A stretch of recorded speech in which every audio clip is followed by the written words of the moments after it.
भारताचे एक सार्वभौम समाजवादी धर्मनिरपेक्ष लोकशाही गणराज्य घडवण्याचा व त्याच्या सर्व नागरिकास सामाजिक आर्थिक व राजनैतिक न्याय विचार अभिव्यक्ती विश्वास श्रद्धा व उपासना यांचे स्वातंत्र्य दर्जाची व संधीची समानता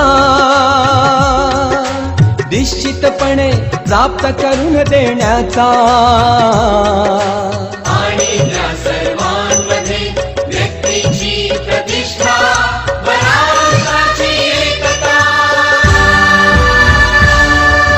आणि एकात्मता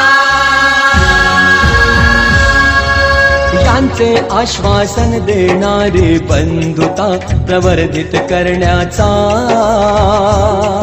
संकल्पपूर्वक निर्धार करून